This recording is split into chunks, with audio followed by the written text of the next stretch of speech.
Kabupaten Kudus merupakan penghasil cukai hasil tembakau terbesar kedua di Indonesia. Maka dari itu, dalam penghasil cukai hasil tembakau Kabupaten Kudus sebanding dengan mendapatkan hasil dari DBHC-HT juga besar pula. DBHC-HT tersebut di Kabupaten Kudus dipergunakan untuk berbagai sektor seperti kesehatan maupun kesejahteraan pekerja hasil olahan tembakau. Sektor padat karya itu sangat bisa menopang pertumbuhan dan perputaran ekonomi di Kabupaten Kudus. Tahun 2023, Kabupaten Kudus menerima kurang lebih 262 miliar.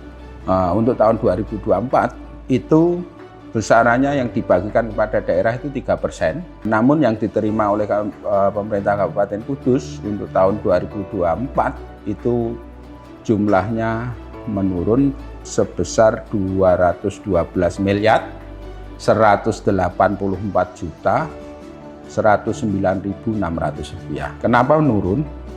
Karena jumlah pembaginya, jadi 3% yang diterima oleh negara itu dibagi kepada provinsi dan kabupaten kota seluruh Indonesia.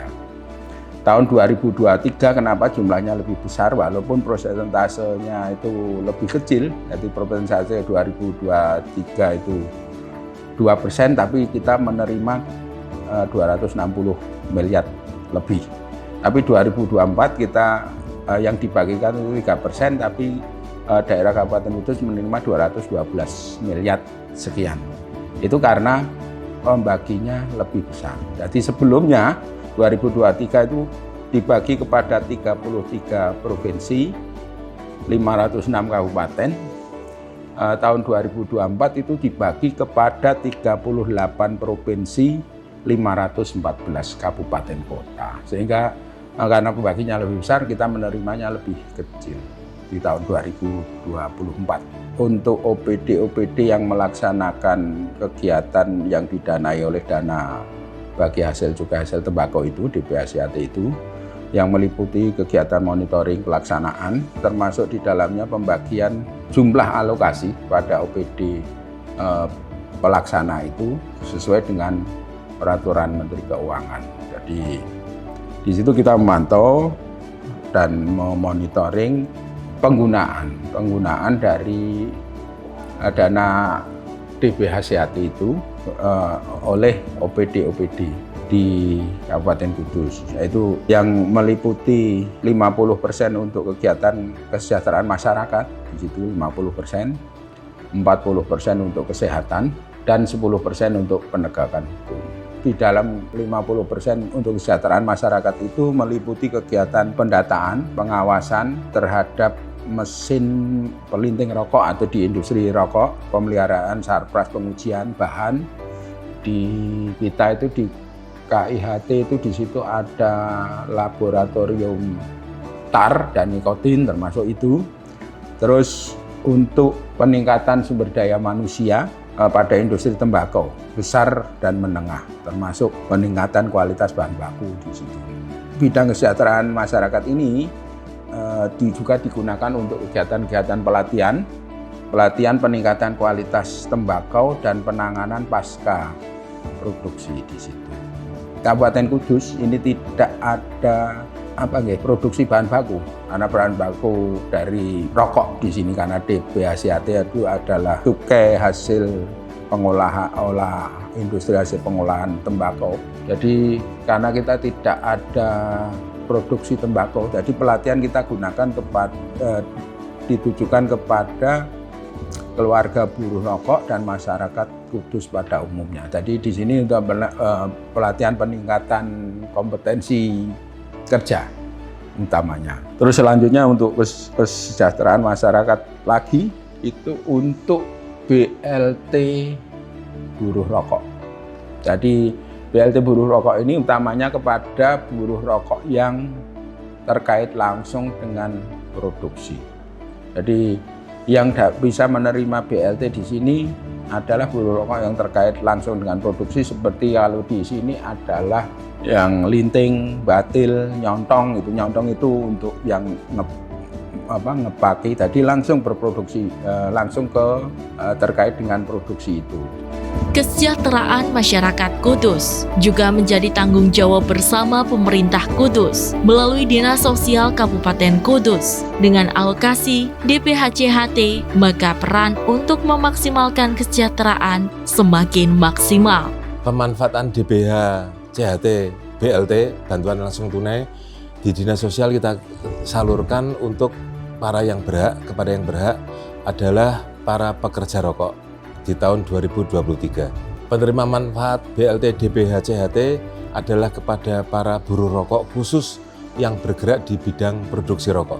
Regulasi Permenko adalah seperti itu yang kemudian dijabarkan kepada Peraturan Bupati Kabupaten Kudus, khusus diperuntukkan kepada pekerja rokok di sektor produksi. Untuk tahun 2023, penyaluran BLT DPH CHT adalah sebesar Rp300.000 selama 6 bulan, terbagi menjadi 3 tahap dengan realisasi Rp901.408.422. Perinciannya adalah tahap pertama disalurkan kepada 33.062 orang kali 300.000 untuk kali 2 bulan.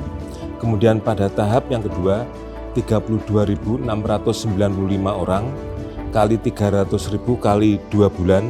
Tahap ketiga 31.413 orang kali 300.000 kali 2 bulan masing-masing atas dana APBD. Ditambah dengan dana dari APBD provinsi sebanyak 31.552 orang kali 300.000 kali 1 bulan. Dari tahap 1, 2, dan 3 ada tahapan dana dari APBD Kabupaten. Untuk itu kepada pemegang KTP Kabupaten Kudus. Yang dari APBD Provinsi adalah di luar itu semua. Harapan ke depan kiranya BLT DPH CHT ini tetap dapat dipertahan sehingga dapat memberikan bantuan untuk memperingan beban pengeluaran khususnya bagi para pekerja rokok. Unit Pelaksana Teknis Daerah Balai Latihan Kerja Kabupaten Kudus atau biasa disingkat UPTD PLK Kabupaten Kudus merupakan suatu UPTD yang bernaung di Dinas Tenaga Kerja, Perindustrian Koperasi Usaha Kecil dan Menengah Kabupaten Kudus. Pada awal tahun 2017, sesuai dengan amanat Peraturan Bupati Kudus Nomor 29 Tahun 2016 tentang kedudukan susunan organisasi tugas dan fungsi serta tata kerja Dinas Daerah Kabupaten Kudus, maka UPTD PLK melebur pada bidang penempatan tenaga kerja, yaitu seksi pelatihan dan produktivitas tenaga kerja. UPTD PLK Kudus bertanggung jawab meningkatkan kualitas pelatihan dengan memperbaiki kualitas layanan baik dalam hal SDM, kepelatihan instruktur, dan pengelolaan pelatihan, juga dalam hal peningkatan kualitas sarana dan prasarana, serta fasilitas yang mendukung pelaksanaan pelatihan melalui kerjasama dengan berbagai lembaga, instansi baik daerah, provinsi maupun pusat. Dengan alokasi DPHCHT Kabupaten Kudus diharapkan semakin memaksimalkan peran UPTD PLK Kudus. BLK terbentuk melalui sejarah yang panjang. Pertama kali BLK terbentuk pada tahun 2009 dan pada perjalanannya memang BLK tumbuh dan berkembang dari dana bagi hasil cukai. Dan kemudian tahun 2017 dikukuhkan dengan Peraturan Bupati, SOTK dari UPTD BLK dikukuhkan dengan Peraturan Bupati Kabupaten Kudus. Sehingga terbentuklah UPTD BLK sampai saat ini yang merupakan unit khusus dari Dinas Tenaga Kerja, Perindustrian, Koperasi, dan UKM yang mempunyai tugas di bidang penyelenggaraan pelatihan kerja. UPTD BLK membantu Kepala Dinas dalam hal penyelenggaraan kegiatan-kegiatan di bidang ketenagakerjaan. Dalam hal ini adalah penyelenggaraan pelatihan kerja. Menyiapkan SDM-SDM dari sisi skill, keterampilan, agar mempunyai daya saing manakala memasuki pasar kerja baik ke pasar kerja dalam negeri maupun luar negeri. Kepala UPTD, kemudian Kasubag TU, dan tenaga fungsional. Untuk tahun 2023 kami mendapat dana sebesar 8 miliar, yang itu kami pergunakan untuk memberikan pelatihan bagi 2.352 orang peserta yang diselenggarakan di 9 kecamatan Kabupaten Kudus.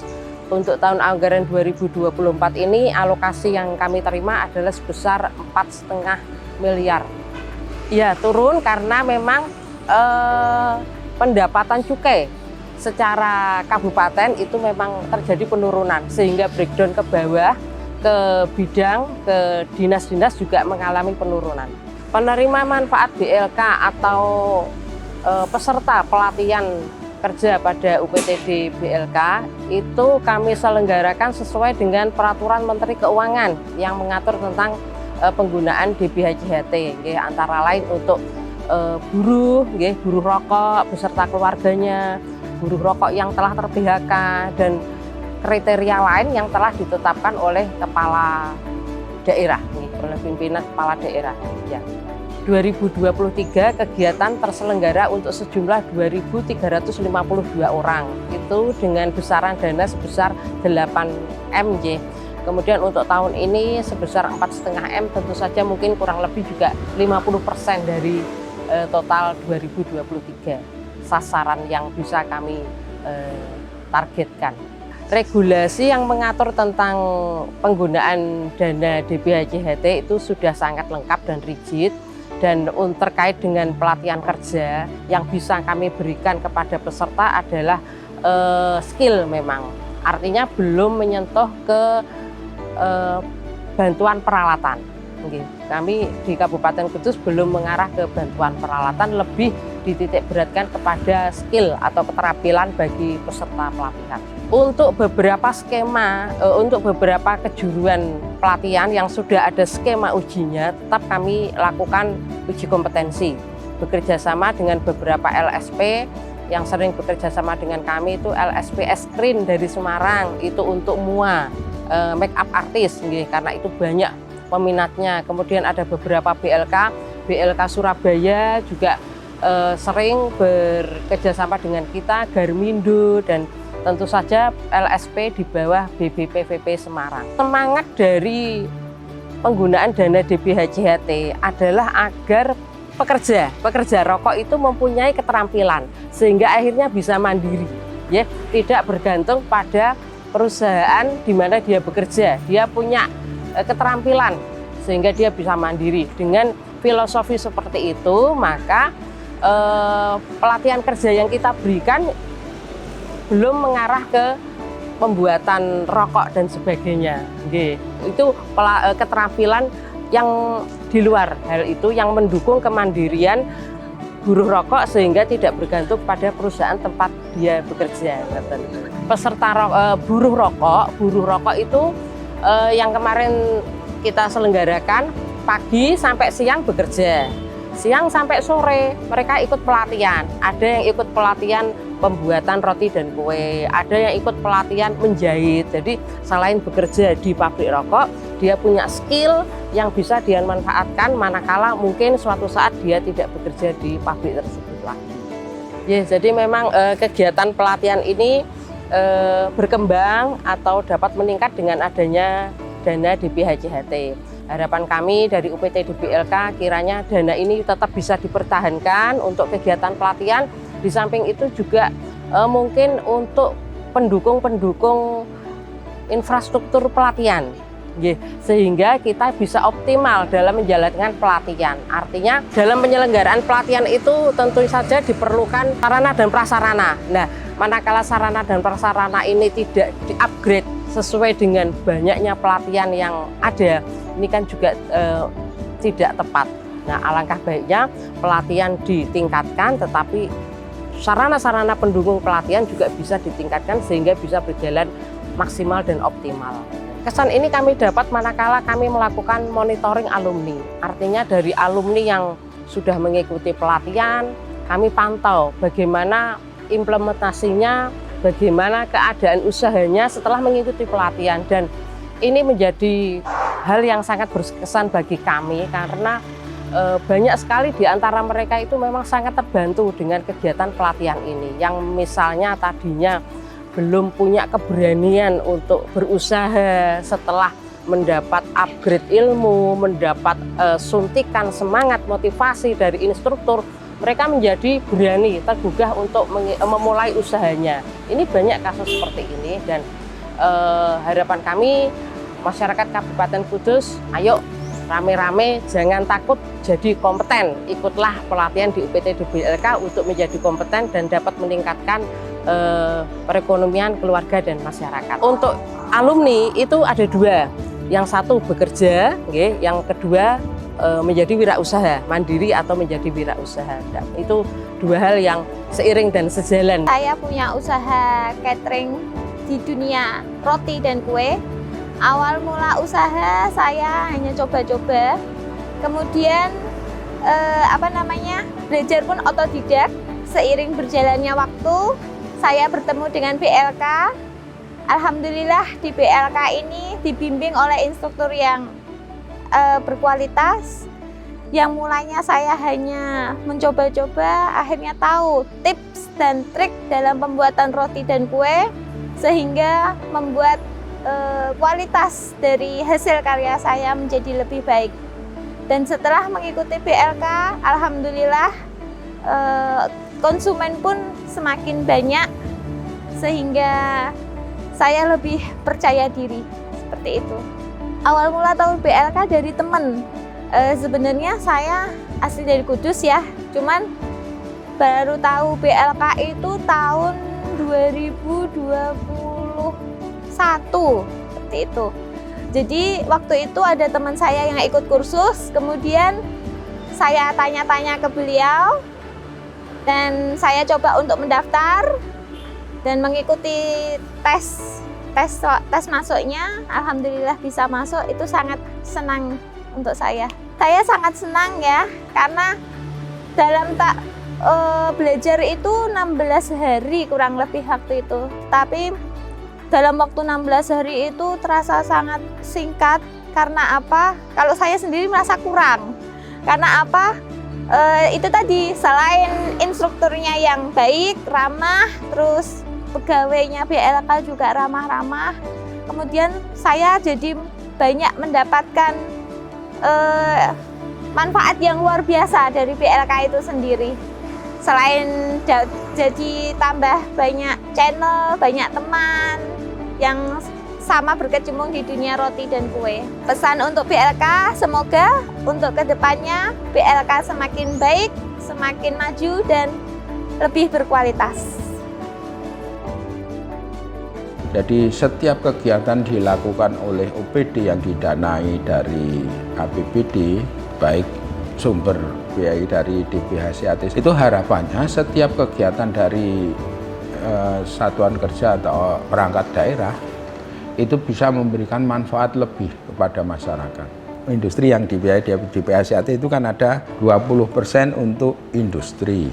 Manfaat yang didapatkan harapannya ya memang satu, peningkatan produksi, peningkatan kesejahteraan masyarakat di situ. Jadi apa yang dilakukan oleh OPD yang dibiayai dari APBD, baik dana DBH maupun non DBH, itu bisa memberikan manfaat yang lebih bagi masyarakat. Jadi bukan hanya sekedar kita melaksanakan kegiatan, kita dapatkan output saja, tapi juga harus ada outcome atau manfaat yang bisa dirasakan oleh masyarakat. Dalam berbagai lini pemerintah Kabupaten Kudus, dalam menjalankan DBHCHT tepat sasaran untuk kesejahteraan masyarakat, maka keberhasilan program kerja tersebut akan lebih maksimal jika seluruh elemen masyarakat mengkonsumsi rokok yang resmi dan legal sesuai peraturan perundang-undangan yang berlaku. Maka dari itu, ayo gempur rokok ilegal. Ayo gempur rokok ilegal. Ayo gempur rokok ilegal. Mari bersama-sama kita gempur rokok ilegal.